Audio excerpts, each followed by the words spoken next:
Hello everyone, welcome to smart GS classes.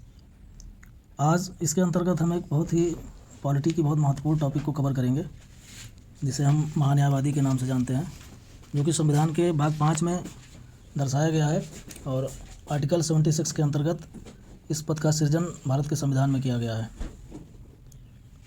और इसके बारे में हम आपको सबसे पहले बता दें, भारत का महान्यायवादी का अगर जिक्र किया जाता है तो ये भारत का सर्वोच्च विधि अधिकारी होता है, लॉ ऑफिसर होता है, जो कि भारत को अनेक विविध मामलों पर सलाह देता है, एडवाइस करता है।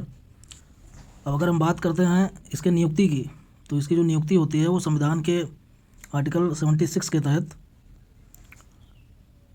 संघीय मंत्रिपरिषद की सलाह पर राष्ट्रपति द्वारा की जाती है। महान्यायवादी नियुक्त होने के लिए कुछ योग्यता का होना जरूरी होता है, योग्यताओं का, जिसमें आप उच्चतम न्यायालय का न्यायाधीश नियुक्त होने के लिए आवश्यक हों। और जैसा कि हम यहाँ से देख पा रहे हैं कि नियुक्त होने के लिए उन योग्यताओं का होना आवश्यक है जो कि एक उच्चतम न्यायालय का न्यायाधीश जो होता है उसके लिए जो योग्यता होती है वही होनी चाहिए। इसके अगर हम कार्यकाल की बात करते हैं तो इनका जो कार्यकाल होता है वो संविधान द्वारा निश्चित नहीं किया गया है। ये राष्ट्रपति के प्रसाद पर्यंत काम करते हैं। इसका मतलब यही हुआ कि राष्ट्रपति जब चाहे इन्हें हटा सकता है। कोई मूल व्यवस्था संविधान में इसकी नहीं दी गई है कि इनको पद के लिए इन्हें कितने दिन तक जो है रखना हुआ है। आर्टिकल 76 के सब क्लॉज 4 में ये बताया गया है, जहाँ पर मैं यहाँ दर्शा पा रहा हूँ कि ये आपका देखिए, यहाँ पे एक मिनट में फिर से दिखा रहा हूँ। ये देखिए कि आर्टिकल 76 का क्लास 4 जो है, महान्यायवादी राष्ट्रपति के प्रसाद पर्यंत till the pleasure of the president पद पर रहेगा। वो अपने कार्यकाल के दौरान ऐसा पारिश्रमिक प्राप्त करेगा, यानी वेतन और भत्ते जो उससे प्राप्त होंगे राष्ट्रपति उसके लिए निर्धारित करेगा। कोई संविधान में इसका कोई निर्धारण नहीं है। अब अगर हम देखते हैं कि महान्यायवादी नियुक्त होता है, भारत के संविधान में इसका जिक्र किया गया है, तो इसकी कुछ पावर्स भी होते होंगे, जाहिर सी बात होते हैं। पावर्स ऑफ अटॉर्नी जनरल में अगर हम देखेंगे तो यहाँ पर सबसे पहले हम बता दें कि पावर्स ऑफ अटॉर्नी जनरल में आर्टिकल 76 को हम लेंगे, जो कि आर्टिकल 76 का सब क्लॉज 3 ये कहता है कि महान्यायवादी को अपने कर्तव्य के पालन के लिए भारत के राज्य क्षेत्र में स्थित सभी न्यायालयों में सुनवाई का अधिकार होगा। आर्टिकल 76(3) के अनुसार महान्यायवादी को अपने कर्तव्य के पालन के लिए भारत के राज्य क्षेत्र में स्थित सभी न्यायालयों में सुनवाई का अधिकार होता है, अधिकार होगा, जो इसे शक्तियाँ प्रदान की गई हैं। और इसी तरह आगे अनुच्छेद 88 में कहा गया है कि महान्यायवादी को, ये बहुत इंपॉर्टेंट चीज़ है, यहाँ ध्यान से समझिएगा, कि महान्यायवादी को संसद के किसी भी सदन, तो संसद के 2 सदन होते हैं, लोकसभा और राज्यसभा, दोनों सदनों की जो संयुक्त बैठक होती है, उसकी संयुक्त बैठक तथा संसद की जो समिति होती है जिसका वो सदस्य होता है, कि कार्रवाइयों में भाग लेने तथा बोलने का भी अधिकार होता है। अब यहाँ पर नोट करने वाली बात यह है कि वो संसद के सदनों में जो मत होता है, मतदान देने का अधिकार वो नहीं रखता है। हालांकि जब राष्ट्रपति द्वारा जो संयुक्त बैठक आहूत की जाती है वो उसमें भाग ले सकता है, लेकिन मत नहीं दे सकता। ये चीज़ बहुत विशेषकर ध्यान रखिएगा।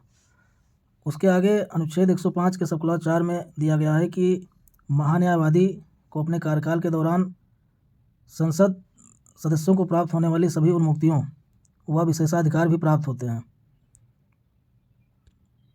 अब आगे हम आपको ये बताना चाह रहे हैं कि राष्ट्रपति जो महान्यायवादी की नियुक्ति करता है उसको कुछ कार्य भी सौंपेगा, ऑब्वियसली सौंपेगा, क्योंकि उसे वेतन और भत्ते वहीं से प्रोवाइड किए जाते हैं।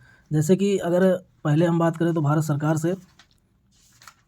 सरकार से संबंधित मामलों को लेकर के उच्चतम न्यायालय में भारत सरकार की ओर से पेश होना, यानी भारत सरकार को कोई भी अगर मैटर चल रहा है तो उच्चतम न्यायालयों में, किसी भी उच्चतम न्यायालय में, तो वो जो है भारत सरकार की ओर से विधि अधिकारी होंगे। उसके बाद दूसरे की अगर हम बात करें तो संविधान के अनुच्छेद 143, इस चीज़ को याद रखिएगा, आर्टिकल 143 के अंतर्गत राष्ट्रपति के द्वारा उच्चतम न्यायालय में भारत सरकार का प्रतिनिधित्व करता है। ठीक है, मतलब अगर राष्ट्रपति को भारत सरकार से किसी तरह का इससे रिलेटेड, जो कि भारत सरकार का प्रतिनिधित्व करता है, जो राष्ट्रपति को उससे रिलेटेड सलाह देगा। फिर आगे है तीसरा, यह है कि सरकार से संबंधित किसी मामले में उच्च न्यायालय में सुनवाई का अधिकार रखता है वो। अगर सरकार से रिलेटेड कोई मैटर, कोई भी सरकार के खिलाफ या किसी तरह का वाद है, तो उसमें सरकार का जो रिप्रेजेंटेशन देगा वो महान्यायवादी देता है। इसी तरह भारत का महाधिवक्ता होता है, सॉलिसिटर जनरल ऑफ इंडिया, जो कि भारत का दूसरा विधि अधिकारी होता है, जिसके बारे में हम बात करेंगे। तो इसमें हम आपको बता दें कि जो अभी इस समय भारत के महान्यायवादी हैं वो हैं वेणुगोपाल राय, ठीक है, के वेणुगोपाल जिसे हम कहते हैं। और इनका इसलिए चर्चा में है क्योंकि इनका जो कार्यकाल है वो सेंट्रल गवर्नमेंट ने 1 साल के लिए बढ़ा दिया, जून 2022 तक हो गया। ठीक है, अब हम आते हैं भारत का महाधिवक्ता जो है सॉलिसिटर जनरल ऑफ इंडिया, जो कि इस समय तुषार मेहता हैं। और ये महाधिवक्ता जो होते हैं भारत सरकार का दूसरा विधि अधिकारी होता है, जिनका प्रमुख कार्य महान्यायवादी की सहायता करना होता है। तो ये आप याद रखिएगा कि महाधिवक्ता जो होता है वो पद संवैधानिक ना होकर वैधानिक होता है मात्र। संवैधानिक पद अगर हम देखें तो केवल महान्यायवादी का था, जो कि आर्टिकल 76 के तहत था। और ठीक इसी प्रकार भारत के अपर महाधिवक्ता एडिशनल सॉलिसिटर जनरल की नियुक्ति होती है, जो कि महाधिवक्ता की सहायता करने के लिए की जाती है। तो ये भी पद वैधानिक है, यानी समझिएगा आप यहाँ पे कि जो महान्यायवादी होता है उसकी सहायता के लिए, उसके कार्यों में सहायता देने के लिए भारत का महाधिवक्ता नियुक्त होता है, और महाधिवक्ता के कार्यों में सहायता देने के लिए अपर महाधिवक्ता की नियुक्ति की जाती है।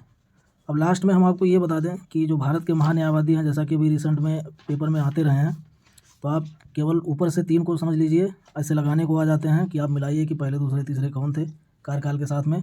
तो यहाँ पर ये आपको लिस्ट प्रोवाइड कराई गई है, इसे आप देख सकते हैं। MC शीतलवाड़ पहले थे, जो कि 1950 से 63 तक थे, 13 साल थे, सर्वाधिक कार्यकाल इन्हीं का है। उसके बाद वेणुगोपाल जी चल रहे हैं हमारे लास्ट में, इनका भी कार्यकाल एक्सटेंड किया गया था, जो कि 2017 से अब तक बने हुए हैं, तो जून 2022 तक ये रहेंगे। ठीक है, वीडियो कैसी लगी ज़रूर आप इस पर अपना कमेंट करिएगा। धन्यवाद।